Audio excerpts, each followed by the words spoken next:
problema y a la vez proponer. El documento que saldrá de aquí tendrá como verse en estas dos dimensiones: el análisis crítico en profundidad, muy sucinto, que aquí ya se ha señalado, y la propuesta que se puede hacer a la agencia gubernamental y a la sociedad para afrontar el problema del sistema educativo colombiano.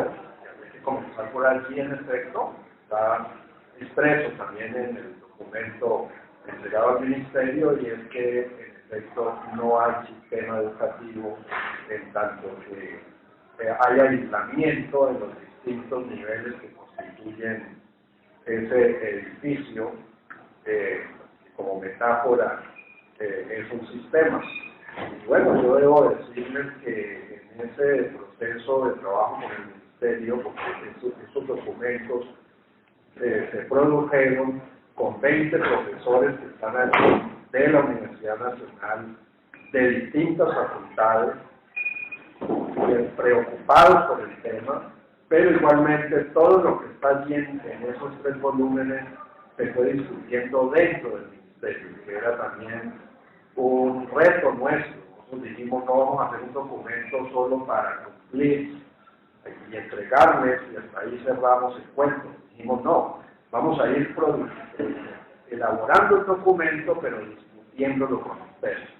Y ahí es donde viene lo interesante, y es que uno descubre que los orígenes de la desarticulación están en la misma agencia gubernamental.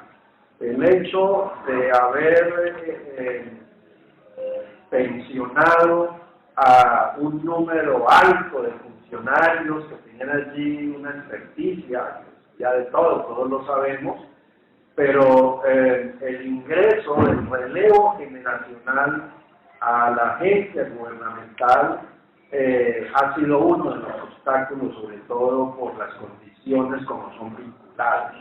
Contratos de 6 meses, contratos por 6 meses, por un año, que hacen que no haya empoderamiento, identidad, compromiso a largo plazo con las funciones para las cuales son contratados. Entonces hay que decir que la desarticulación está dentro de la misma agencia gubernamental, porque los actores, si bien muchos son sensibles al tema de la educación, no hay unos dominios, una experticia que es tan necesaria cuando se trata de definir políticas educativas para un país. Y eso fue lo viví por dentro, en ese lapso de desarrollo del proyecto, y vi pues que aún desde la educación para la primera infancia, que es la base, que compromete al Ministerio y al Ministerio de Salud y al Bienestar Familiar, que es quizás el programa que sí funciona de manera intersectorial, el programa de primera infancia, pero hay una desarticulación con lo que se llama la educación preescolar, que en el caso de la educación pública es un grado, que no lo es, como lo señalamos en el documento, porque se convirtió en primer grado de primaria, y de ahí en adelante cada piso del Ministerio regula los procesos para cada nivel del supuesto sistema educativo, y no hay comunicación interna, ninguna, entre cada piso. Es decir, que se toman decisiones en un determinado piso o nivel que el otro no conoce. Y ahí tenemos un aislamiento que es fatal y que se proyecta en el funcionamiento del sistema educativo mismo. Debo decir que el mismo Ministerio era consciente de eso, y uno de los compromisos era hacer un trabajo también en una siguiente fase con los equipos de trabajo de los distintos niveles del Ministerio de Educación Nacional. Esa fase se suspendió con el cambio de la ministra, ¿no? Ustedes saben, cuando entra un ministro o una ministra nueva, comienza a revisar todo, sale el equipo que tenía la administración anterior y entra otro equipo, y se demoran año y medio para contextualizarse. Esa es la realidad de lo que es la educación en el país. Acogiendo entonces la propuesta de Mario, tratemos por cuestiones metodológicas de pronunciarnos sobre cada uno de los niveles, considerando los actores, los enfoques, los currículos, los escenarios, que fueron categorías señaladas, y en ese sentido podríamos agilizar la reflexión, y destacando las ideas gruesas que están en ese documento, que yo retomaré, haré una versión y lo enviaré a los correos de ustedes. Entonces, el primer nivel, el nivel de base, que es la educación para la primera infancia y el preescolar, me parece de gran importancia que podamos comprender cómo funciona. Rápidamente, sabemos que hay unos centros de desarrollo infantil, CDI, ¿no?, que son orientados por el Instituto Colombiano de Bienestar Familiar, que son los responsables de los CDI, ¿no?, y que no se podría confundir con la educación preescolar. Digamos que allí podríamos, y esto se puede observar en los documentos del Ministerio, que son muchos. Hicimos la reseña de una mayoría de los documentos que hacen referencia a la educación para la primera infancia, que desde el gobierno de Uribe hubo esa preocupación, ¿no?, por repensar, por presiones sociales, sobre todo, ese tema de la primera infancia, pero que nos permite aquí considerar que no podemos asumirlo de una manera mecánica, de una manera automática, como decir, por ejemplo, independientemente del contexto social propio del país, hay que tener un ciclo de educación preescolar. Esa puede ser, digamos, una idea que está allí latente, pero que hay que discutirla para saber responderle también a los gremios, sobre todo a FECODE, que hace como 2 meses o 3 meses sacó un comunicado de prensa donde llama la atención sobre cómo no es tan necesario la educación preescolar, porque miren que Finlandia es uno de los países con un sistema de calidad, no, sistema educativo que revela calidad y no tiene educación preescolar. Eso no sé si ustedes lo vieron. Entonces es oportuno para discutir también con los líderes sindicales y con los gremios el tema. Está dicho en el documento de que todos tenemos que meternos en la discusión, haciendo las aclaraciones correspondientes. Un país como Colombia, cuya historia ha generado exclusión, fragmentación familiar, toda esta crisis, que sobre todo en las regiones más desprotegidas por el Estado se ha ido acentuando, es que le da sentido a la importancia de un ciclo de educación preescolar. Es decir, cómo es que la escuela puede entrar a suplir esos vacíos. Si no hay familia, si no hay núcleo familiar, ¿cómo puede hacer el Estado y los gobiernos? Pues tiene que definir políticas para afrontarlo. Y ahí es donde le damos sentido a un ciclo completo de educación preescolar que ya lo inició Bogotá, que es un referente para el país. Alemania solo ahora va a introducir un ciclo de educación preescolar, pero es que no lo necesitaba, porque la mamá puede estar 2 años o el papá 2 años con el bebé.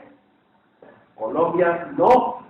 En Colombia cada vez los dos tienen que trabajar para poder subsistir. Y entonces aquí es donde el Estado tiene que responder con las políticas que se requieren. Pero ahí entonces tocaríamos el punto de los actores en la educación para la primera infancia. Pronunciémonos respecto a los actores. Digamos algo respecto a los actores. En este nivel, incluyendo el programa de los CDI, de los Centros de Desarrollo Infantil. Yo he ido a Centros de Desarrollo Infantil y hay allí algo muy interesante. Yo creo que ahí hay un avance importante, un cuidado de los niños, maestros que han sido formadas para cuidar a los niños, para ponerles música, trabajar con el teatro, el desarrollo de la oralidad, pero es poca la gente que sabe cómo es por dentro un centro de desarrollo infantil. La parte nutritiva o de la alimentación que es tan importante, pero ¿qué tanta cobertura tienen los centros de desarrollo infantil? ¿No? Eso es un aspecto. Y el otro es, ¿cómo lo articulamos con la educación ya preescolar?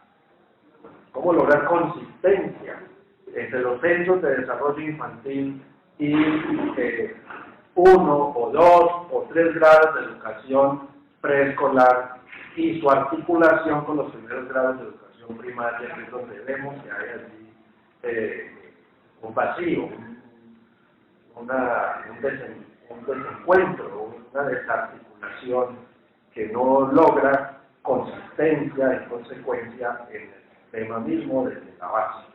Bueno, hablemos. Sí, bueno, sobre ese punto, yo también estoy convencido de que Colombia, y por la situación social que vivimos, en que vive la población, necesita con urgencia, si no los 3 grados, por lo menos uno más de preescolar para ir dándole tiempo pues al Estado a que haga las inversiones que necesita, pero sí por lo menos uno más. Primero completar el grado de preescolar que ya se está institucionalizando, pero todavía falta cobertura. Pero tiene que tener una decisión política clara de aumentar ese otro grado. Yo no leí el texto de FECODE, al contrario, yo he leído y he escuchado a FECODE reivindicando los 3 grados de preescolar que la ley 115 ordena. En una reivindicación que yo creo que yo matizaría la postura de ellos es la educación preescolar tiene que estar en manos de maestros formados en la universidad, muchísimos de licenciados y nada más de secundarios formados de manera precaria. Eso tiene mucho de razón, pero no quiere decir que es un grado de precio, porque el riesgo es el reclamo de los que defienden la educación infantil o primera infancia, mejor, por fuera de la escuela. Los que defienden la educación por fuera de la escuela es que si se mete a la escuela, se escolariza y entonces va a primera primaria y se le quita la posibilidad a los niños de tener esos desarrollos previos a lo que se conoce pues como escolarización. Pero yo sí creo que eso es otro problema. Tiene que ver con la formación de los maestros y si la escuela asume que esos primeros años, 3 años, 4, a los 3 años, a los 4 años, y a los 5 años incluso, debe tener una atención especial en todo lo que la psicopedagogía, ha propuesto sobre el tema, eso debe garantizar. Es decir, debe ser bajo esas condiciones, que sean maestros preparados. Y yo creo que eso sí es una reivindicación de toda la sociedad, de la sociedad, porque lo que está pasando con la primera infancia sigue siendo triste, es una vergüenza internacional lo que pasa en Colombia con la primera infancia, pero sobre todo por las situaciones de pobreza y de atraso y de violencia, por supuesto, el tema de la familia. Luego, sí creo que en Colombia conviene que el Estado atienda a sus niños en la escuela, con esos por lo menos 2 y ojalá 3 grados de preescolar. Yo creo que el tema del presupuesto sí tiene que revisarse a fondo. Yo pienso aquí el tema para quizás desarrollarlo más adelante, pero hay que revisar a fondo el sistema general de participación y la manera como se destinan los recursos para las entidades territoriales. En eso el Estado ha sido se ha descuidado, y yo creo que eso tiene que ver con la ley 701, la del acto legislativo 01, pues que reformó, creó el sistema nacional de participación, donde ya saben que es un recorte brutal a la educación a la hora de distribuir a las entidades territoriales, lo que no haber, salvo Bogotá y Medellín, creo que el fiscal ya tiene un solo peso como entidad territorial para invertir, más allá del pago de la nómina y el mantenimiento mínimo de la infraestructura. Es decir, eso es una cosa que tiene que resolverse, porque si no lo otro es retórica. Un grado más de preescolar, ¿cuánto le vaya al país? Estas cifras se pueden obtener fácilmente. Creo que Planeación Nacional las tiene y debería haber eso implica reestructurar ese sistema de para que se pueda invertir no solo en infraestructura y en nómina, sino en desarrollo pedagógico. Como se trata de pronunciamiento, yo diría que debemos pronunciarnos sobre la necesidad de que exista este nivel de educación para los niños, para la primera infancia, más en un país con las condiciones de Colombia, que son muy similares a las condiciones de América Latina, de todos los países de América Latina. Esa lectura de que otros países, otros modelos no lo tienen o sí lo tienen, pues tendría que responder a las condiciones socioculturales, económicas de esos países y ver que justamente la relación educación, digamos una primera articulación grande sería la lectura de la realidad colombiana, de las condiciones de su población y cuál sistema educativo para esa realidad colombiana. En este caso, para primera infancia se requiere, por ejemplo, hay una tesis doctoral de una estudiante que realiza un trabajo sobre propuesta educativa en zonas de conflicto armado en Colombia. Y se ve que la única opción de la población, de esas poblaciones, es la escuela, con la precariedad que pueda tener esa escuela. Entonces, en ese caso hay una postura tajante en este caso de que se requiere. Pero se requiere ser conceptualizada desde el punto de vista político, desde el punto de vista académico, desde el punto de vista administrativo, porque es que, por ejemplo, lo que resulta al final es que está el tema de madres comunitarias, está el tema de que cualquier persona puede ejercer como profesor de estos niños de primera infancia, y ese es un gran problema. Ese es un gran problema, porque en este momento el otro punto es, se necesita la formación de profesores, se necesita pensar seriamente la formación de profesores. Nosotros tenemos el caso de que la educación de primera infancia y de primaria muchas veces la realizan personas que no han sido formadas en las normales ni en las universidades, sobre todo en zonas rurales. Entonces, esa sería una exigencia también. Y ya hay una conceptualización en el campo que requiere, que Fabio la pone muy bien en la primera fisura, y tiene que ver con qué es lo que se concibe como los aspectos de la formación de los niños en esa etapa de la vida. Cómo se conciben los elementos sobre los que hay que formar a los niños y cómo se forma, cómo es el currículo que forma el profesor para eso. Y entonces vemos el tema de que los profesores, pues irreflexivamente, y no porque sean malos, sino porque no saben, toman los textos escolares, toman modelos que les conviene en un momento dado porque no tienen más a la mano, y aplican esto que encuentran, pero no porque ellos tengan una concepción clara de lo que es formar un niño en esa etapa de la vida. Entonces se requeriría pensar profundamente en el currículo para esa etapa también. Pues ahí habría algo interesante, pienso yo, como en términos de la articulación también, en la articulación de la legislación, ¿no? Porque por un lado va una ley de infancia, por otro lado va una ley de educación, por otro lado va una ley de educación superior, como que todas esas normatividades como marcos de referencia para la acción de cada nivel no se tocan nunca.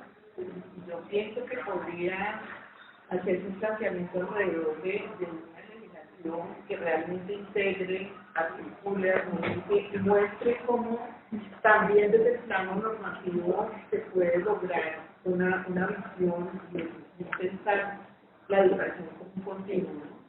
Con sus particularidades, con sus límites, pero también con sus intervenciones. Esto lo señalaba hace poco en un trabajo que hicimos con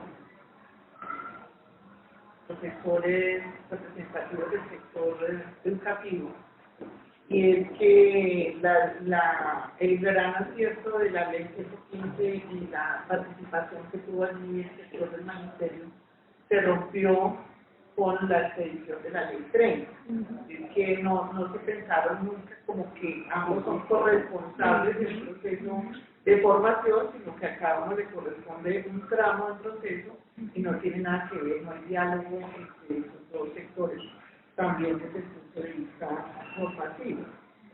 Y pues sobre la necesidad de que sea ampliado, fortalecido y reforzado este nivel de la primera infancia, pues obvio que el pronunciamiento tiene que ser en esos términos, tanto en la conceptualización de qué es la primera infancia, como en la comprensión de los contextos de vulnerabilidad en los que la mayoría de los niños que acceden a la educación pública se encuentran.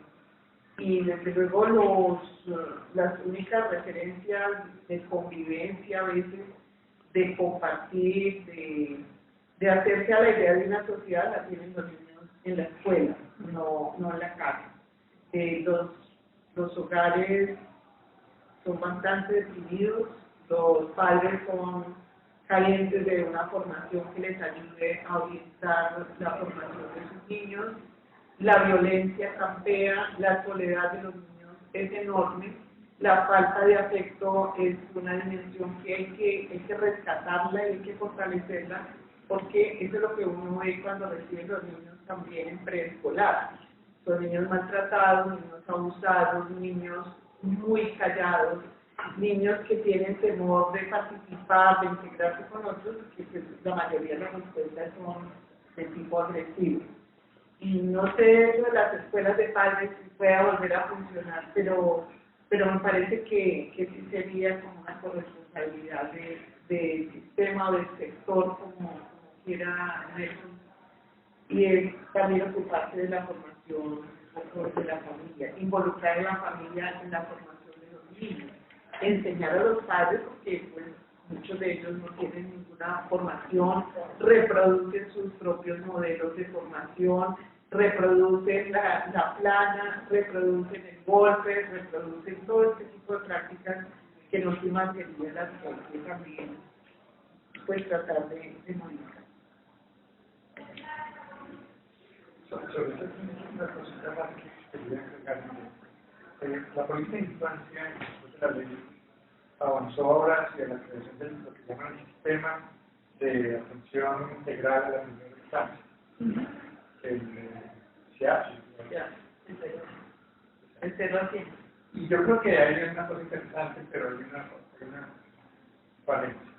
Interesante porque lo que este sistema quiere hacer es articular todos los agentes sociales y estatales, privados, públicos, de todo tipo, que tienen que ver con esa primera infancia. Buscan articular. Y entonces el documento es una muy bien intencionada política que busca que se dialoguen los actores y se pongan de acuerdo y concerten y hagan alianzas y aumenten recursos y potencien los recursos que tienen.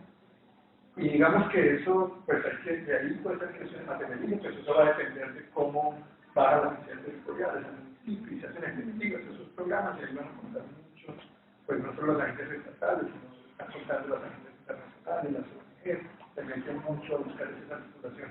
Yo creo que hasta ahí hay un avance, pero ¿cuál es la falencia? Y lo que hay que llamar la atención es que eso no suple la necesidad de esto que estamos diciendo, de invertir en la creación de estructuras. ¿Y por qué? Porque ese sistema, digamos, se hace sin un solo peso, de parte del Estado. Y lo que hace es un llamado a que la sociedad civil invierta en esos programas, en la atención a esa población. Y eso está bien, que la sociedad civil invierta, que el sector privado invierta, que la sociedad internacional traiga recursos, eso está bien. Nadie está diciendo pues que todo lo tiene que hacer el Estado. Sí, pero no todo lo que hace el Estado y todos los otros recursos son bienvenidos. Pero si el Estado no, por lo que estamos diciendo, no toma eso, invertir en esos dos lados, pues con la fortalecido en la escuela, yo creo que ese sistema se queda, digamos, como un pañuelo. En dos aspectos resaltaría de lo que ha señalado María Elvira y Alejandro. Primero, cómo la estrategia de la educación que se construye más allá de las fronteras de la escuela formal contribuye a la formación de las familias. ¿Cuánto aprende una familia cuando viene a Maloca? ¿Cuántas preguntas los niños tienen para llevar a la escuela? Que de cierto modo presionan para que la escuela cambie, para que la escuela sea el espacio para el foro, para el balance y para la cohesión de los conocimientos que se aprenden, que están en juego. Una iniciativa en Antioquia de Fajardo es importante con los parques que está fundando, ¿cierto? Lo estamos proponiendo en la Orinoquia y la Amazonia, tener museos interactivos donde las familias puedan ir a aprender de manera natural, es decir, sin el proceso instructivo propio de la escuela, sino generando el deseo de aprender que hace que aparezcan preguntas y el experto que está allí ayuda a dividirlas. Eso lo señalaría como una alternativa que se podría proponer para allanar ese vacío de capital cultural de las familias colombianas, ¿no? Sería complementario con ese ciclo. El segundo aspecto sería este: no se trata simplemente de 2 grados de educación preescolar sin controlar la especificidad, el perfil, no la singularidad de esa etapa de la vida que es tan importante y tan decisiva en los niños y para el proceso educativo hasta la educación superior. Eso sí, me parece que atina la OSD cuando llama la atención a Colombia, es que ustedes no van a alcanzar los niveles que quieren con las pruebas PISA si no se logra resolver el problema de la base, o sea, de tener un ciclo de educación preescolar y sobre todo que mantenga un proceso de articulación dentro del sistema. ¿Tú querías decir? Yo quiero señalar en relación con este ciclo que preescolar no solamente se trataría de aumentar y garantizar 2 grados, sino además la calidad de las relaciones que se puedan establecer en estos grados. Y que incluso ni siquiera llegar hacia el tema de la transición, sino que lograr hacer la conexión hasta el grado segundo, porque a nosotros nos parece, y allí en la normal lo hemos utilizado un poco, que cuando se acaba el escolar, el ciclo, como que también aquí comienza, ni siquiera en los 5 o 4 años, y hay la primera lectura para el niño, ¿no? Entonces, las maestras que se mueven aquí ya consideran que los niños tienen que asumir su proceso formativo de otra manera, como si hubiera dejado de ser niño por el hecho de pasar de preescolar al primer grado. Entonces, el ciclo no puede quedarse solamente. Me gusta la idea del ciclo, comparto esa idea en general, pero me parece que el preescolar debería ir engranándose mucho más hasta el segundo grado de primaria en todas las dinámicas. Comparto ampliamente que es necesario que la inversión en la formación de docentes, en la infraestructura, en la consecución de recursos, sea básicamente para este ciclo. O sea, allí hay que buscar por todo lo que ya se ha señalado en lo que usted acaba de sintetizar. El segundo aspecto con el que quisiera yo referirme es, bueno, que el documento lo señala. ¿Cuáles son las gramáticas que se deben desarrollar en el preescolar? Entonces, todo lo relacionado con el juego, todo lo relacionado con la interacción, el tema de la formación hacia el desarrollo del pensamiento lógico, de los procesos de lectura, de escritura, de oralidad. Y allí juega un papel clave quien esté con esos niños. Entonces me parece que el tercer aspecto que yo señalaría aquí es el tema de la formación de maestros. Obviamente no puede estar en manos técnicos o tecnólogos el tema de la formación de los niños más pequeños. Sin duda alguna ellos pueden ayudar en algunas formas. Nosotros hemos hecho la Secretaría de Educación cuando ellos están intentando colocar como ayudantes de los profesores de preescolar para extender un poco más la jornada aquí en Bogotá, en preescolar, unos ayudantes que son técnicos o tecnólogos.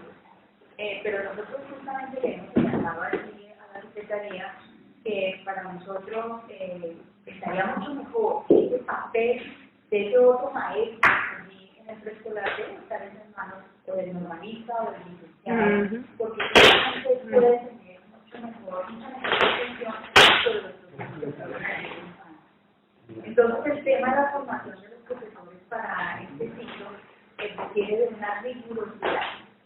No puede ser de cualquier manera familiarizarse con la comprensión de lo que significa la infancia y qué significa la infancia en nuestro mundo y particularmente en nuestro país, que pues, es bastante complejo el asunto.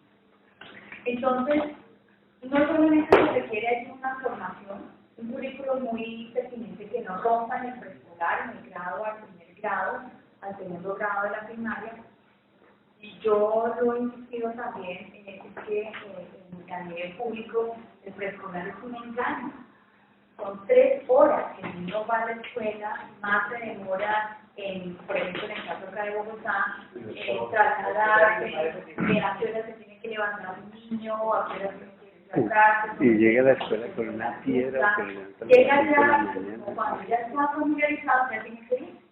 Se tiene que volver a decir que todo esto me parece que es un engaño. Realmente es un engaño que está recibiendo los límites. Estoy hablando de instituciones donde tenemos los 3 grados escolares. Pero igual hay algunas dificultades, unas falencias en cuanto a la permanencia del niño y sus condiciones para poder estar y disfrutar de ese espacio llamado escuela. En ese tiempo se debía también tener unas condiciones de infraestructura, ¿no? Que Quiero ver los preescolares común y corriente que no hay nada. Hay unas sillas chiquitas en los baños pequeñitos, pero eso no daría para que el niño se apropie también de ese espacio en la escuela, que tenga otras cosas que ver. Y los escolares pues, también entonces a veces recurren a la educación tradicional que no saben qué hacer con ellos, no hay condiciones para ello. No sé, Pablo, me parece que también habría que trabajar un poco en ese nivel, en lo que son las representaciones y los imaginarios de la infancia, que son desconocidos tanto por los profesores del escolar como por la familia. Habría que desarrollar investigación propiciada por el Estado alrededor de eso. Dice que cuando uno trata de trabajar en esos niveles, a veces se burlan. Y hasta en la propia universidad dicen, usted va a hacer un doctorado y va a perder el tiempo por allá con chiquitos. No, haga cosas serias. Fíjense que esa imagen de que no es serio preescolar, y que no es serio el que trabaja en preescolar, y que no es serio lo que hay que hacer allí, lleva a que también al preescolar se manden a los profesores que no quieren hacer los cosas. Y eso lo enfrenta uno con mucha frecuencia en la educación pública y más en la privada de los preescolares de garaje que abundan, ¿no? Ahí hacen lo que pueden con lo que tienen, pero realmente es un espacio muy abandonado. Y existen los lineamientos curriculares de preescolar que me parece que tienen mucho avance, están bien concebidos, consideran las dimensiones del niño en unas condiciones muy acertadas y bien fundamentadas, pero eso en la práctica no siempre se presenta. Entonces hay también como esa permanente ruptura entre los marcos y las acciones, las prácticas, porque no hay un acompañamiento tampoco a esos profesores. No abandonan el día que hagan lo que puedan y eso es necesario. Tratar de entretener a los niños. Y pues bueno, algunos van allí y les da refrigerio y porque tienen un poquito de acompañamiento, que eso es bastante. Les da refrigerio, como está por lo menos es así, y los padres pueden irse un poquito a trabajar menos tranquilos de quedarse a los niños, ¿no? Eso haría que el preescolar debería ser también más tiempo, la doble jornada preescolar. Permanencia en la escuela. Bien. Yo pienso que como se ha señalado una de las justificaciones importantes para la justificación de estos grados preescolares es un poco la incapacidad o la dificultad en el interior de las familias para la formación de los niños en estas edades. Sin embargo, el énfasis viene a darse en que el Estado de alguna manera se apersone la formación de los niños. Eso es que se debe dar un importante énfasis en estos grados, precisamente como señalaba, a la formación de familia. porque me parece que aquí ya entra un primer peligro en cuanto a las fisuras de escuela-familia, que es que la familia se aleja un poco de la formación de sus hijos, que el Estado empieza a formar a los niños desde estas primeras edades, pues la familia se empieza a distanciar definitivamente de la escuela. Yo pienso que aquí habría que entrar en una lógica diferente y pensar no en el profesor de preescolar solamente que atiende a estos primeros grados como un profesor de formación, sino también pensar en un profesional de la formación de familia, que sea un profesional que dinamice la dinámica familiar, porque ahí está el principal problema que estará que abordarlo de ahí. La escuela, entonces, en vez de, o en lugar de solamente tomar el niño, debería tomar el núcleo familiar para que la familia empiece definitivamente a ser protagonista también en la formación de sus hijos. Porque, en efecto, la escuela y en estos niveles, pues, tiene, como lo señalan estos programas de educación en primera infancia, proteger de alguna manera a los niños, de sus familias, pero también debe la familia como ser formada en estos programas. Yo pienso entonces que cambiando un poco el énfasis hacia considerar la educación preescolar, definitivamente hacia la formación de familias empieza a diferenciar el preescolar de lo que está base, porque a veces siento que en nuestras experiencias vemos el preescolar como una simple preparación para que un estudiante llegue con el gusto a abordar los resultados de la primaria y se pierde definitivamente como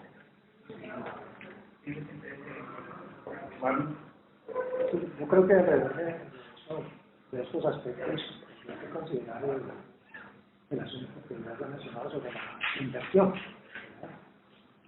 Porque si no hay contextos enriquecidos, que están el aprendizaje lúdico de los niños, pues va a ser imposible. Uno examina la diferencia entre los preescolares públicos y los preescolares de élite. Hay una diferencia visual. Ellos tienen todos los recursos posibles, digamos, no solo para el desarrollo de los aspectos institucionales, sino también en la parte subjetiva. Yo creo que aquí hay que hacer un profundo énfasis en el aspecto socioafectivo, no tanto psicoafectivo como socioafectivo. Y eso implica necesariamente lo que tú planteabas, la educación de los padres, el compromiso de los padres, el rescate, digamos, de los derechos sociales de los niños, ¿no? Porque generalmente en la escuela, cualquiera de los niveles se trabaja son los derechos civiles, ¿no? Los derechos políticos, pero nunca los derechos sociales, que cada vez más son más restringidos. Entonces, a mí sí me parece importantísimo el aspecto del presupuesto, que es crucial, y el otro aspecto, el de la vinculación directa de los padres, ¿no? A través de algunas estrategias, ser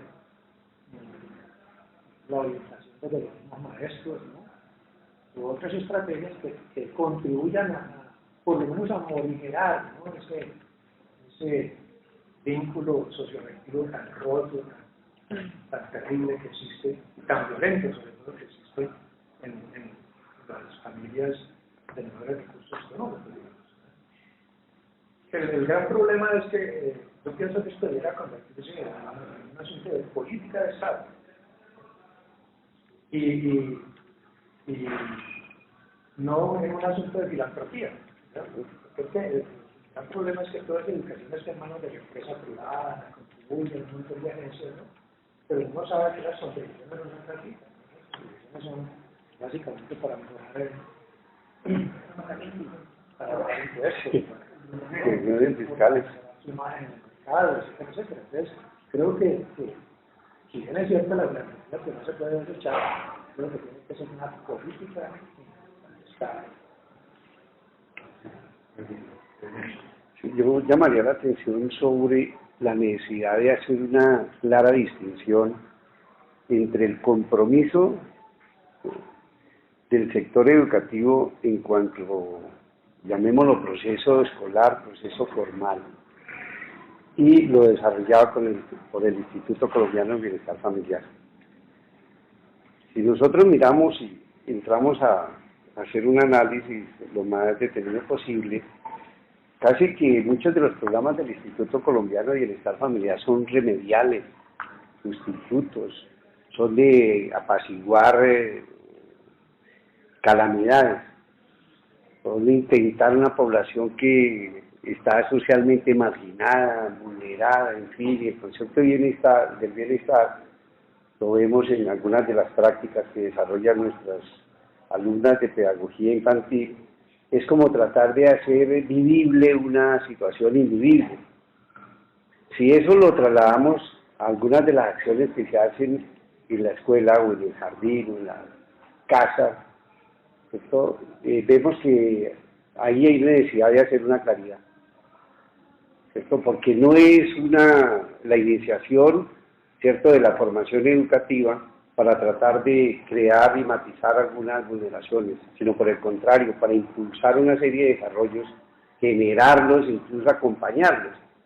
Entonces ahí yo hago esa extrapolación asumiendo, digamos, el reto, cuando en algunas ocasiones se viene y se habla de que el SENA, y más adelante lo tocan allá, entonces es que el SENA sí le da una opción al estudiante, y estamos hablando de la educación para el trabajo y para el desarrollo humano, lo vuelve panadero toda su vida, lo vuelve metal toda su vida y le da una opción.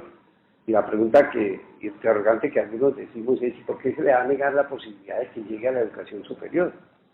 Por ser de estrato 1, 2, 3, ¿cómo así? Que para eso el proyecto público oficial es eso.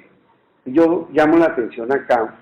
¿Por qué razón? Porque dentro de estas políticas y además con toda esa invasión de los medios y de todos estos programas a través de los diversos canales, se plantea una idea del Instituto Colombiano del Bienestar Familiar, lo vemos todos los días cuando los niños quieren recuperar sea para ese marginado, ¿sí?, ese desclasado, ese asocial que llega a un instituto y lo trata de reivindicar, pero que eso finalmente tiene un impacto fuerte con relación a nuestros primeros años de nuestros niños en su formación inicial.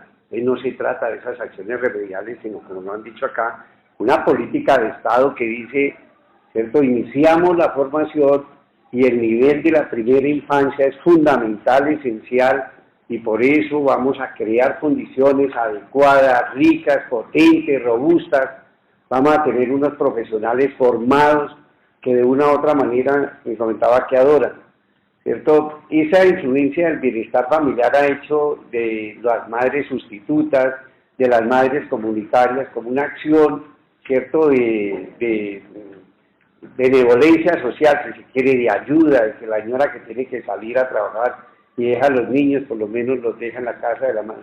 Sí, pero es que eso es una situación deprimente para la iniciación de un proceso formativo, ¿cierto? Y en ese sentido yo creo que el desliz entre las políticas del Ministerio de Educación Nacional con relación a la primera infancia como el primer nivel y estas políticas remediales que dentro de ciertas características se le atribuyen al Instituto Colombiano de Bienestar Familiar. Es decir, si pensamos en eso, el desliz tiene que ser muy claro. Desde luego, no es un antagonismo y no es invisibilizarlo del bienestar, pero por lo menos sí tener claridad de que necesariamente eso no es lo que se aspira que el niño colombiano, ese futuro colombiano reciba, no, por el contrario, lo que tiene es que crear una serie de condiciones que mañana, paulatinamente, le vayan a dar fortalecimiento a los niveles superiores. De lo contrario, ¿cierto?, las situaciones que vamos a seguir observando esa realidad. Y entonces tú hacías una metáfora de que el nivel de arriba le echa la responsabilidad de abajo, etc. Pero es que si sabemos que el problema se inicia aquí, ¿cierto? Permítanme ahí el ejemplo de referencia. En el país estamos peleándole a Ondas, en el sentido de que tiene que mantenerse. Ondas debe ser, ¿cierto?, un trabajo fuerte. Alguna universidad del Valle Subcolombiana lo ha asumido como un programa de la universidad. ¿Por qué? Porque si queremos crear algún proceso de endogenización de la ciencia, la tecnología y la innovación, no esperemos que la gente consiga los recursos para matricularse en una maestría o una especialización y decir que intenta ser investigador. Tenemos que trabajarlo ahí. Y en más de una ocasión han atentado contra Ondas y lo quieren quitar y metámoslo para acá.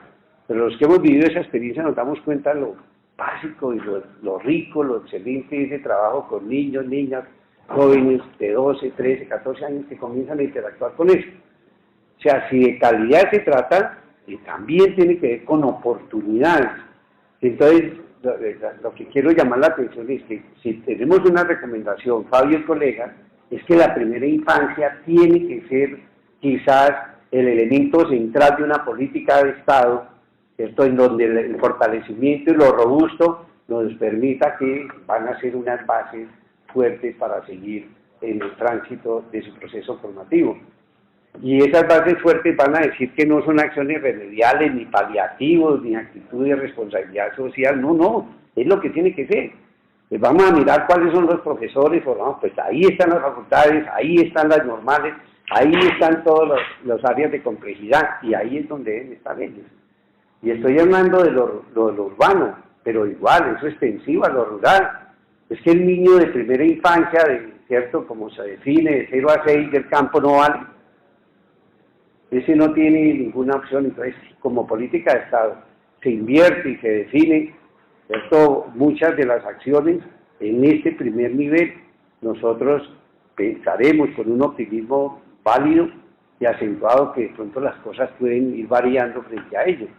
Pero si seguimos en esos niveles de improvisación y como de pañitos de agua tibia, pues la verdad no podemos construir una expectativa optimista. Es decir, bueno, esto si no es ahí. Yo creo que una recomendación fundamental es esto. Y observen que algo lo dice el documento y ustedes también no es por falta de normas, no es por falta de regulación. O sea, existe que la política, el programa, sí, pero el enfoque y la intencionalidad habría que recibirla. De 0 a 100, pues ¿quién se va a oponer a que ojalá todos los colombianos tengan la oportunidad de iniciar su proceso en el sanatorio y lo termine en el sanatorio? Pues, ¿quién va a negar eso? Pero el problema es que cómo se hace.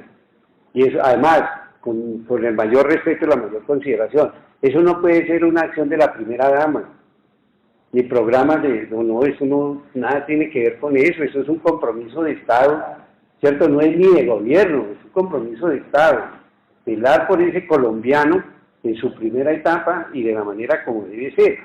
Si queremos, por lo menos, vuelvo a insistir, en crear unas expectativas lo más alentadoras posibles.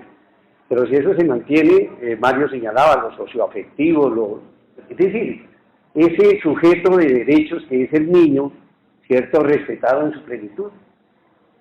Bueno, lo que tiene que ver con el factor currículo que se señala considerar en cada uno de estos niveles, como María Elvira ya ha llamado la atención sobre cómo los lineamientos para la educación preescolar están apuntalados en dimensiones, entre ellas la dimensión socioafectiva, la dimensión corporal, la dimensión estética, comunicativa, es válido. Digamos que lo que la legislación tiene hasta el momento puede ser un insumo para lograr que ese ciclo se acople a lo que se espera en los procesos educativos, haciendo pues las actualizaciones que también se puedan requerir. Esto habría que vincularlo con la formación de los docentes. Pareciera, como señaló ahora la profesora, que sería interesante pensar en un maestro o una maestra que se forma desde preescolar hasta segundo de primaria, para ejercer profesionalmente en ese ciclo, incluso desde la primera infancia, esa parte que antecede a la educación preescolar, cómo formar un maestro o una maestra con ese perfil profesional que está hasta segundo de primaria.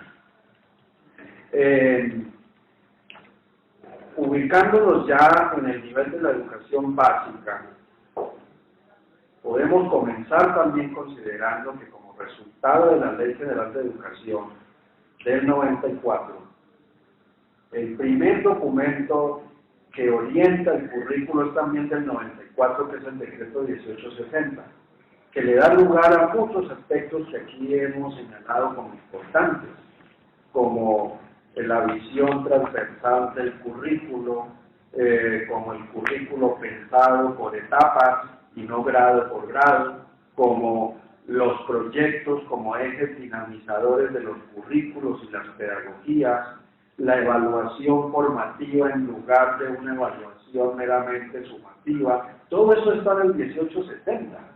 Y aquí sería oportuno retomar lo que de allí podría ayudar a fundamentar este documento que vamos a producir.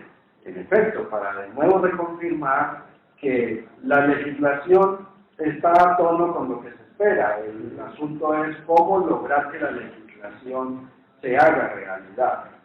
Luego del 94, con el decreto 1870, aparece en el 96 los indicadores de logro, que son también otra señal sobre cómo plantear una educación que asuma los conocimientos de manera integrada, por etapas, por ciclos. Ahí no se les llama así, se les llama conjunto de grados, ¿no?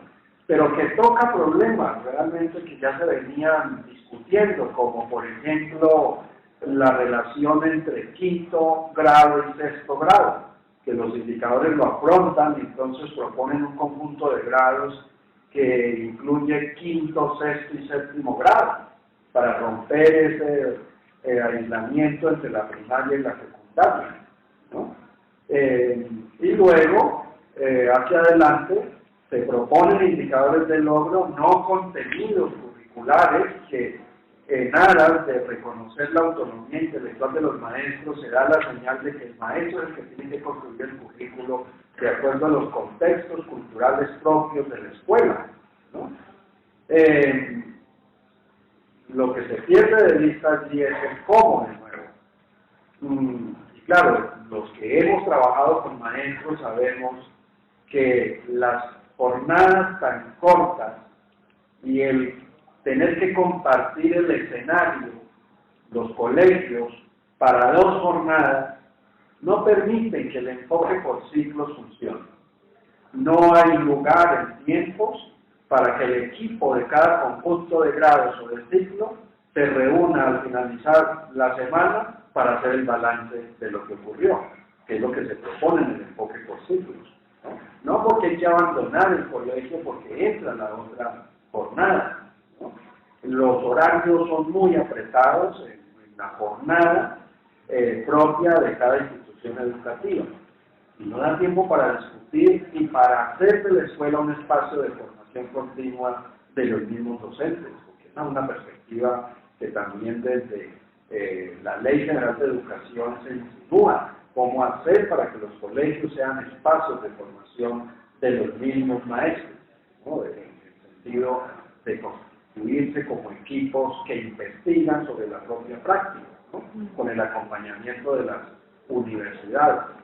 Entonces pasemos a este nivel de la educación básica, deslindando los 2 grados de educación media, que ahí tenemos que hacer una reflexión más profunda. ¿Qué podemos decir de lo que sería la primaria y la secundaria? Vale, solamente sobre el tema de las 2 jornadas en la Constitución o de la jornada 1. Yo creo que hay que mirar un poquito de manera más profunda qué es lo que sucede realmente. En la jornada única, que empieza a 6:30 de la mañana y termina a 2:30, 3 de la tarde, ¿cuál es la jornada contraria para el maestro? Para que se reúna. Por eso yo planteaba hace un rato el tema de los tiempos de encuentro de los maestros, de tal manera que les permita reflexionar sobre sus prácticas. O sea, eso tiene que ser una cosa del sistema educativo o del sector educativo que lo plantee y lo establezca como tal. Porque si estamos en jornada, en el caso de la escuela normal, creemos que eso. ¿Sabes? Los maestros son en un proceso de negociación con ellos, porque se les respetan las 6 horas de permanencia. Entonces, tenemos unos negociando con ellos para que entre un día tarde y tal, no sé qué. Bueno, pues eso tiene que arreglarse. Y tiene que establecerse también cuál es el tiempo de reunión de los docentes, ¿sí? Para que puedan realmente pensar sobre su práctica, ¿sí? Y puedan producir conocimiento pedagógico, pero también mejorar sus prácticas, ¿sí? Entonces, eso me parece que es importante que tengan en cuenta para eso. Yo quisiera digamos, plantear que en torno a 4 asuntos que creo neurálgicos para pensar la educación básica, que ya están planteadas en el debate, pero creo que el gobierno, el plan de desarrollo, está tratando, no está procurando resolverlo de manera clara, más bien está dilatando y viviendo las decisiones que deben tomar. Una es la de la jornada única, que ya he mencionado. Yo creo que ya está en la agenda de la sociedad. Afortunadamente, 20 años después. Pero no veo la política, es más bien como un sofisma, un raro de 40 horas de no sé qué cosa, de tiempos complementarios, de actividades. Eso no es la jornada única, es un engaño. La jornada única es lo que tuvimos antes del 75 y lo que tiene todo el mundo desde las 8 horas de estudio, colegio, los maestros, lo pensado, obvio, claro, pero los otros son otra vez, como llamo así, es serio, para haber visto historias de cooperantes, practicantes de no sé de dónde, para ocuparse de los niños en otras zonas extras. Eso no es la solución que se bueno, eso es lo otro es que eso cuesta, tiene un costo. Yo tuve la oportunidad de ir a una reunión que nos invitaron unos representantes a la Cámara y al Senado, del Partido Verde, del Polo, del Confecode, del grupo de académicos, y nos preguntaban eso. Pero primero, ¿qué es la jornada? Que planteamos esto. La jornada es con 8 horas de clase, currículum, referenciado lo que quieras, que son por maestros. Y lo otro me preguntaban, ¿cuánto vale eso? No hay mucha plata, y es hacer un presupuesto. El debate que hay que llevar al Congreso es de no, y hicimos un intento cuantificativo. Eso pues valía un poco de millones de pesos, y yo la pregunta era de presupuesto. ¿Qué gobierno está dispuesto a meterse a aumentar impuestos para reunir esos recursos, o regalías, o eso de dónde va a salir? Pero el sistema, si no resuelve eso, lo otro sería el retorno. Pero efectivamente hay un costo para que se pueda hacer progresivo, como quiera, sí, pero que haya un plan a 10, a 15 años para llegar a los recursos que el presupuesto necesita para que la dinámica sea posible. Lo demás, los países, que yo creo que va a desgastar más al país y a la política, haciendo cosas que no van a funcionar. Y lo segundo es lo de los ciclos, como ya Pablo lo mencionó, me parece que hay propuestas serias, en Bogotá es un intento, creo que se avanzó, aunque no tuvo la continuidad pero ya está en 1880 anunciada, y yo sí creo que eso resuelve muchos problemas de transición, de las articulaciones, etc.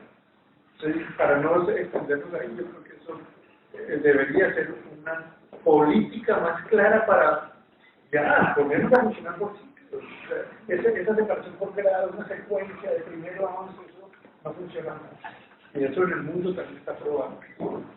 Eso permite proyectos que hacen transversales, un proyecto más flexible, etc. Lo tercero es el tema de la evaluación de maestros, que quiero traer aquí, que yo sé que es un problema complejo, políticamente complejo, y yo sí creo que nosotros deberíamos sumarnos, digamos, a la iniciativa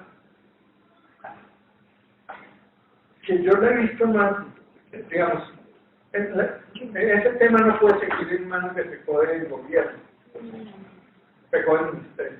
Hay una mesa, desde la Universidad Pedagógica, por ejemplo, a finales del año pasado, le enviamos una propuesta muy concreta, después de varias reuniones, creo que avanzamos una propuesta ambiciosa, una propuesta para desarrollar, de hacer la intermediación de esa mesa, desde la academia y desde digamos, el campo de la educación. ¿Cómo evaluar los maestros? Eso no puede ser que no es un problema sindical, porque ahí nos perdemos. O sea, siempre, el problema es cuánta plata perdemos llegando los maestros si no se evalúan, y si no crece el escalafón, y el gobierno siempre dirá cuánta plata, cómo hacemos para poder tener flexibilidad y disponer de las clases de los maestros cuando son malos. No sé qué sacarlo de ahí. Yo siento que nos compete a nosotros presionar para que nos dejen ser actores de esa negociación y de esa definición de política. Y la cuarta es la de las pruebas, ¿sabes? Porque también todos estamos, no sé, creo que estamos de acuerdo, Fabio lo recogió muy bien en el documento. El currículo no le puedo seguir dictando, ya en la primera ronda general, no le puedo seguir dictando las pruebas. O sea, obligando a los maestros a que preparen a los niños, pero eso tiene que ser un tema con temas de medios de comunicación. La revista Dinero y la revista Semana y la prensa insiste cercamente en que ellos van a seguir sacando ranking. Y el Estado sigue permitiendo sacar ranking, aunque digan y que no pueden sacarse ranking. Eso no es para medir, comparar colegios. Pero la lógica de los empresarios son fascinados con los ranking. Entonces no hacen sino buscar quién fue el primer colegio, pero cuando las pruebas ni siquiera están hechas para eso. Están haciendo un mal uso de esos resultados. Perverso, y eso es una de las cosas más perversas, porque eso, el efecto inmediato de esos rankings que los medios de comunicación y que el Estado consciente se sacan es el desprestigio de los resultados. Y eso es injusto. O sea, lo más injusto que hay, que hay que seguir dándole, como le dan los medios de comunicación a la pública, cuando no se miran las condiciones en las que los colegios públicos trabajan, términos de capital cultural, etcétera, para sacar los resultados que sacan, que son incomparables con los de los colegios que sacan el que están más organizados, que eso es incomparable, no solo estadísticamente, sino éticamente, es incomparable, y por supuesto pedagógicamente. Entonces, eso yo creo que debemos seguir insistiendo, que el Estado debe controlar los resultados. Son una herramienta, son un instrumento, es una herramienta que no es el indicador de la calidad, no es el indicador, es un indicador. En fin, yo creo que sobre eso hay bastante debate en nuestro campo, pero no ha llegado a los medios de comunicación y el Estado ha sido muy sordo de estos debates y no ha tomado medidas radicales para parar ese perverso efecto con el que juegan los medios de comunicación haciendo estos debates. Alfonso, Dora y Gloria. Estamos comiendo. Estamos comiendo. Sí, porque pensaba también. Me parece importante tanto para el nivel de preescolar como de educación básica y de otros niveles, que el documento dé como algunas limitaciones acerca de cómo formar comunidades de indagación de los profesores. Porque si no formamos las comunidades de indagación, entre todos los niveles están articulando, donde intercambiamos puntos de vista, hacemos cursos, hacemos proyectos, la educación no va a cambiar, porque no va a haber la fuerza política académica que puede cambiar eso es una comunidad académica. Es la única que puede realmente cambiar el estado de cosas. Y en ese sentido, me parece que el documento también se da unas pautas sobre la utilización de las TIC, la formación del uso de las TIC en los diferentes niveles educativos, porque una queja que hay es de que los maestros no utilizan las herramientas que a veces compran las instituciones educativas y en ciertas materias son necesarias. Por ejemplo, la enseñanza de la matemática, utilizar el computador parece una cosa. Bueno, yo quisiera plantear que justamente en el tema de formación de profesores de primaria, o para el ciclo de primaria, hicimos un trabajo que cubrió varios países de América Latina y encontramos condiciones muy similares en todos estos países y encontramos serios problemas en la formación de profesores para este nivel de escolaridad. Entre esos problemas encontramos uno que tiene que ver, y que ya se ha señalado aquí, con la identidad del profesor. Es decir, la formación en la propia identidad del profesor de primaria. El profesor de primaria está visto como menos por el mismo, y voy a contradecir un poquito a Nelson, por el mismo sistema educativo. Es decir, se es más prestigioso ser profesor de secundaria, quedando en el menor nivel profesor de niveles preescolar, y es más prestigioso ser profesor universitario que ser profesor de secundaria, y por supuesto se va creando culturalmente una desestimación de lo que es ser profesor de primaria. Entonces hay un primer factor ahí que tiene que ver con la identidad del profesor y el que se forma como profesor para primaria.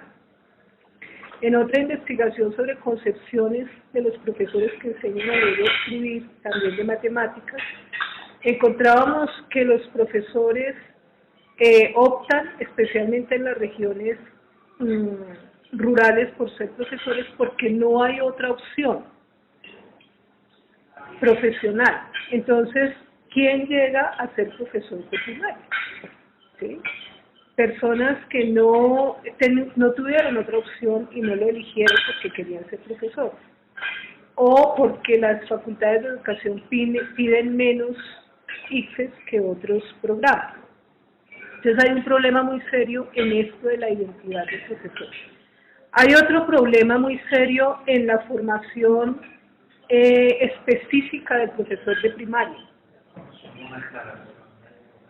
Es válido para todas las latinoamericanas. Sí, tenemos el estudio en el libro que le mandé el enlace a Fabio, hecho con profesores que forman profesores en 8 países de América. Tenemos otro gran problema, y es en el campo de formación del profesor de primaria. Tenemos la discusión de si el profesor de primaria se tiene que formar en todas las áreas, o de qué manera, o si tiene que ser un profesor por área. Esa es una discusión que yo la recuerdo desde que yo estaba haciendo mi estudio doctoral, y el profesor Mario ya ponía esa discusión de cuál es la formación del profesor de primaria. Específicamente para el área de lenguaje, los profesores de primaria están muy poco formados en el área. Es decir, tienen muy pocos elementos para enseñar a leer y a escribir, que digamos sería la base de un inicio en la educación básica. Ahí tenemos ese otro gran problema. Otro gran problema es el tema de la formación de los profesores y de sus prácticas en tecnologías, tanto tecnologías TIC como tecnologías de otra índole. Entonces, para el profesor es difícil utilizar instrumentos y herramientas que le ayuden a la formación de los niños porque no conoce el potencial de las tecnologías, no ha sido formado en la reflexión sobre las mediaciones semióticas, sobre el uso de las TIC, y entonces TIC y otro tipo de tecnologías. Entonces está carente de esa posibilidad de reflexionar sobre las mediaciones. Y otro aspecto que encontramos y que requieren, por lo tanto, ser incorporados en la formación de profesores, es la formación sobre la diversidad y la diferencia. Y la diversidad y la diferencia, tanto poblacional como situacional, contextual, regional, de elementos, de instrumentos, de herramientas, en fin, hay varios tipos de diversidad. Y hay un tema de la diferencia cultural en la que no hemos sido formados y que nos cuesta muchísimo trabajo. Por ejemplo, con el tema de inclusión y el tema de integración, tenemos el caso de profesores que tienen en sus aulas estudiantes sordos, o estudiantes ciegos, o estudiantes que vienen de otras regiones, y no pueden resolver la situación con esos estudiantes. Tenemos documentado, por ejemplo, por investigación, que el profesor tiene un niño ciego en el aula, integrado un niño ciego. ¿Y qué hace con el niño ciego? Pues para mí, él es una flor más. es un mueble más, porque yo no sé qué hacer, y no es porque el profesor sea malo, sino es porque sencillamente no sabe qué hacer. Entonces, hemos hecho políticamente un ejercicio de integración o de inclusión con toda la discusión que hay ahí, pero tenemos niños y niñas en las aulas con diferentes condiciones y profesores que no saben qué hacer con la situación. Entonces estamos haciendo un remedio de inclusión, un remedio de integración o una falsa idea de que estamos educando para todos. Necesitamos urgentemente tomar esos temas como temas de discusión curricular, como temas de discusión en la formación de profesores, lo tenemos como temas de formación didáctica, curricular, didáctica. No tenemos espacios, decía el colega, el profesor decía, no se conforman comunidades de práctica de profesores que puedan entre ellos discutir con un instrumento, con un juego, con un material y discutir cómo te está a ti, cómo me fue. No se trata tampoco de que se metan en grandes investigaciones, pero que tengan espacios de comunidad de profesores donde puedan discutir de lo que está pasando en el aula y mejorar prácticas que ellos mismos tienen. Y la otra brecha grande es la relación entre investigación y la actuación de los profesores, acción de enseñanza y aprendizaje. Entonces las investigaciones dan resultados, pero cómo se incorporan a las prácticas de los profesores. Entonces, en el espacio de la primaria tenemos grandes problemas, pero a la vez grandes retos que tendrían que convertirse en motivos de discusión en la formación de profesores. Bueno, yo quisiera decir que a partir de la 1860 con la de los logros de aprendizaje, pues yo pienso que el país entendió como mal el acuerdo porque esos enunciados se volvieron los enunciados que había que alcanzar. Pero detrás de la propuesta de logros de aprendizaje, como lo ha señalado, además de lo de ciclos, pues está todo el cambio hacia el aprendizaje. Y entonces ya Dora lo decía, por ejemplo, los logros y los ciclos requieren una organización curricular distinta en la escuela y desde luego en la formación de maestros, por lo que se llama organización por campo. Voy a hablar por darles unos ejemplitos ahí de lo matemático. Ya no se organiza por la multiplicación y la división, sino se organiza el campo multiplicativo, por ejemplo. Y el campo multiplicativo es un campo que avanza desde la formación cualitativa de esos niños en el preescolar y termina en el grado 9, y el maestro tiene la dimensión del proceso y de todo el camino que hay que hacer para llegar allá. Y desde luego, entonces, esas organizaciones por campos, entonces, van hacia lo horizontal y a lo vertical. Entonces, eso requiere otra formación en los maestros. Inclusive en los currículos de la formación del maestro se deberían organizar por esos campos, para no hablar de la organización del campo propiamente disciplinario, sino también de la transversalidad que arrastra ese campo. Eso es una belleza. Y realmente uno ve que ahí había. Pero además también el trabajo por estos campos y por los logros de aprendizaje pone el acento en el maestro para trabajar sobre los ambientes y los escenarios de aprendizaje. Entonces ahí surge el problema de las mediaciones del aprendizaje, de las materialidades que debe tener el aprendizaje. Entonces estarían las TIC, todos los semióticos, etcétera, etcétera. Pero desde luego que en esto es que el maestro debe tomar el tiempo para preparar ambientes de aprendizaje, y en esos ambientes juegan las oportunidades que le da a los niños para participar, y desde luego que están atravesados por la diversidad para poder lograr los logros del aprendizaje.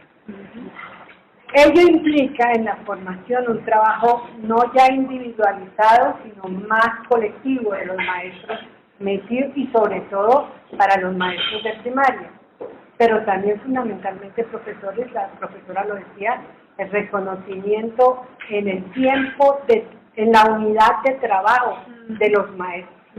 La unidad del trabajo en los maestros se mide por las clases que dictan, no por el tiempo dedicado a la preparación. O sea, ¿cómo se da el tiempo de trabajo a los maestros? ¿Cuántas horas dicta usted, maestro? 20, 27, y 7 que se tome por ahí para otras cosas. Pero esto es pasar hacia el aprendizaje y un poco que está en lo que traía los lineamientos curriculares, es fundamental el cambio en esa unidad de trabajo. Y haciendo una referencia, si ustedes miran el modelo de Finlandia y miran el modelo japonés, realmente lo que los maestros gastan más tiempo con ayuda de los investigadores es en el tiempo de preparación. Se quedan, como lo decía usted, ese trabajo extra, no, es el trabajo que hace parte de su trabajo para la preparación. Entonces, lo que nosotros decimos es, mientras no haya esa concepción profunda sobre lo que sería el aprendizaje, pues no, cualquier cambio sigue siendo como la instancia de quiten ese contenido, ahora en vez de esas cosas dicen la otra. Y eso nos preocupa mucho porque en la formación de maestros en matemáticas y ciencias, la discusión es que lo que se está haciendo ahora en las universidades sobre estas formaciones no son buenas. Y entonces lo que se requiere es que otra vez la formación del maestro en matemáticas y ciencia pase exclusivamente a lo disciplinar. Y sean los programas de matemáticas, de física, de los que logren la formación en lo puramente disciplinar. Y ahí volveríamos otra vez al problema que ustedes dan, pues que todos vemos, ¿no? Pero fundamentalmente sí creo que tenemos que ser otra, ¿no? La mirada sobre la formación y más en este nivel teniendo en cuenta lo que dice Dora. Los maestros que de la educación primaria son maestros integrales. Entonces, ¿a qué horas tienen tiempo de formarse de esta manera en matemáticas, en ciencias del lenguaje? Pues no, parecería que no. Que el paradigma ahí es el de Cuba, ¿no? Sí. Marca esa diferencia porque forma al maestro para trabajar desde primero hasta octavo. Todo constituye esa formación, pero es que la universidad lo forma así. Sí. Yo creo que aquí se ha planteado uno de los problemas sociales que en este segundo escenario tiene que ver con el currículo. Yo recuerdo que en el año de 1960, fue una de las primeras experiencias curriculares en el país formales. Los niños y los maestros trabajaban por problemas. Había una gran guía, que se llamaba la guía didáctica, las guías gordas, que tenían una serie de problemas. Pero lo más importante de esta experiencia era que la prioridad se le daba al conocimiento para resolver el problema y no al problema. Yo creo que ese es uno de los conflictos que aparecen hoy en el currículo, digamos, colombiano del tercer milenio, en la educación básica, en la educación media, donde la relación entre conocimiento y problema, la relación entre conocimiento y experiencia, ha debilitado profundamente el conocimiento, que se da más énfasis a la solución de los problemas, al trabajo en equipo, a la construcción del conocimiento por el estudiante, para el estudiante el constructor del conocimiento. Y evidentemente eso ha ido generando un tremendo problema de aprendizaje, porque ya no se hace énfasis en el conocimiento, se hace énfasis en el problema, en el método, en el trabajo en equipo, y en aras, digamos, de una supuesta autonomía que tiene que manejar el estudiante frente a un crecimiento que resulta difícil porque un chico de primaria todavía no está en capacidad de resolver problemas si no tiene conocimiento básico. Creo que allí habría que hacer un llamado de atención, digamos, hasta qué punto los profesores también se han inclinado administrativamente a ese tipo de actividad abandonando lo que decía ahora la profesora, el conocimiento disciplinario. ¿Verdad? El conocimiento disciplinario es fundamental. Yo no puedo comprender el mundo si no tengo conocimiento. Mucho menos los niños, digamos, si no tienen conocimiento no pueden resolver problemas. ¿Verdad? Los niños tienen que resolver una serie de problemas, muchas veces de ciencias sociales, ¿no? En escenarios que se les facilita cuando existen amplios recursos pedagógicos, cuando hay amplias tecnologías, o sea, cuando los recursos pedagógicos son muy ricos, porque el aprendizaje es directamente proporcional a los recursos y a los medios que lo generan. Unos medios enriquecidos favorecen el aprendizaje, unos medios pobres que favorecen el aprendizaje. Se han roto en el campo de las ciencias sociales las secuencias. Quiero tomar un ejemplo que son fundamentales para ir teniendo un pensamiento progresivo. Cuando yo era niño, primero aprendí el municipio, luego el departamento, luego la nación y luego el globo. Esa era una secuencia explícita que iba construyendo piramidalmente el conocimiento. Hoy día los niños de tercero de primaria llegan a resolver problemas, el budismo, la cultura en China, ¿no? La sociedad japonesa, en una desarticulación profunda, una desarticulación donde cualquier cosa cabe y no hay una secuencia. Entonces, si no hay una secuencia, digamos, mínima, explícita, que garantice el desarrollo de ese pensamiento del niño, pues difícilmente el niño va a comprender la relación entre lo singular y lo plural, entre lo concreto y lo abstracto, ¿no? Entre lo general y lo simple, algo así por el estilo. Me parece que hay necesidad aquí de examinar cuál es el papel que están jugando los profesores en todo este nuevo currículo, donde la solución de problemas, el trabajo en equipo, la construcción del conocimiento, ¿no? Está campeando en todas las instituciones públicas y privadas. Ahora, las instituciones privadas no tienen ningún problema. No tienen ningún problema porque hay medios por todos los lados, ¿no? Hay equipos, hay tecnologías. Los maestros, por fuerza de la norma, digamos, tienen que vivir preparándose. Pero en el sector público eso resulta mucho más problemático. Me parece que sería importante que desde la reunión de Cali habíamos planteado la posibilidad de hacer un estudio sobre el currículo en Colombia. Un estudio que aboque el análisis, ¿no? De los diferentes niveles curriculares que existen y cómo esos niveles curriculares pues, en aras, digamos, de la integración. Yo no soy enemigo de la integración, pero uno no puede integrar sobre la base de problemas meramente, uno no puede integrar sobre la base de contextos, sobre la base de situaciones y casos, sino que tiene que integrar sobre la base del conocimiento. Y creo que allí es una de las grandes fallas que existen en este momento de la educación básica, media e inclusive en la educación superior.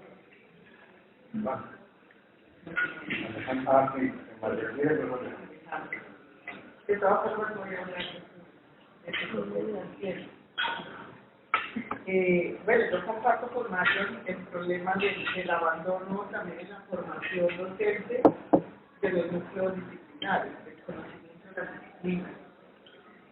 Y digamos como el estar de moda con algunos conceptos sin que se logre una apropiación de vida de esos conceptos ha sido un poco nociva, especialmente en la formación de los profesores de lengua. Porque en aras del discurso se desconoce la sintaxis, porque no hay que aprender porque la ortografía desapareció y se ha confundido un poco la práctica en aulas con los niños, que no es para formarlos como gramáticos, pero que el profesor quiere conocerlo, ¿no? Creo que el problema de la interdisciplinariedad ha sido también mal entendido y mucho más ahora de la transdisciplinariedad.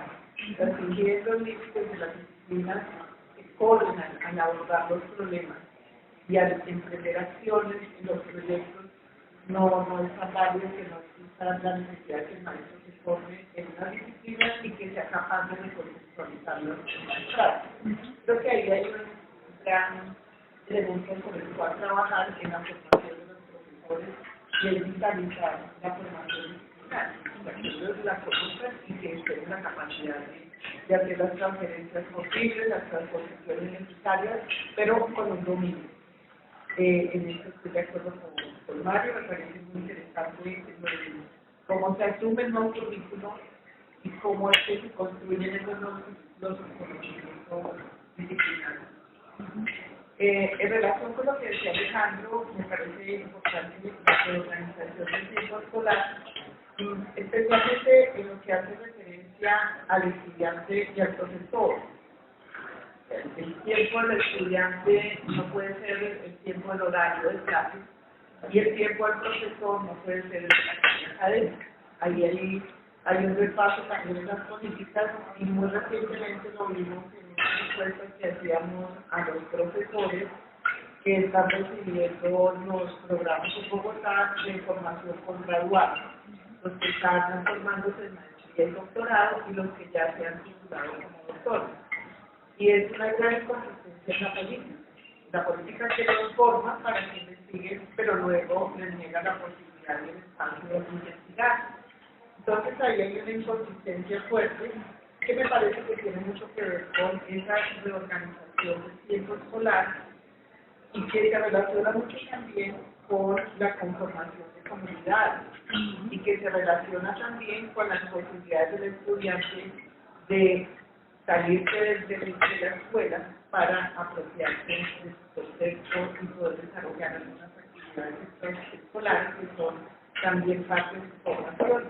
Entonces ahí habría que ver un poco el desorden en las políticas, porque los profesores que se forman en doctorado, muchos de nuestros egresados de doctorado en educación, cuando van a la escuela, pues, y eso no solamente es el solo, los profesores que han estudiado para dirigir actividades investigativas en la escuela, pues tienen que volver a su clase, tienen que volver a someterse al ministro allí, tienen que someterse a un horario, no tienen posibilidad de certificar tampoco sus actividades, no tienen espacios para compartir, para continuar los proyectos, para compartir lo que aprendieron. Entonces es una de las investigaciones que se hacen en la formación de alto nivel, pues no tenga el impacto que se espera. Y de hecho los impactos son muy pobres. Muy pocos profesores logran su propia formación y tener unos puntos ahí en el escalafón y lograr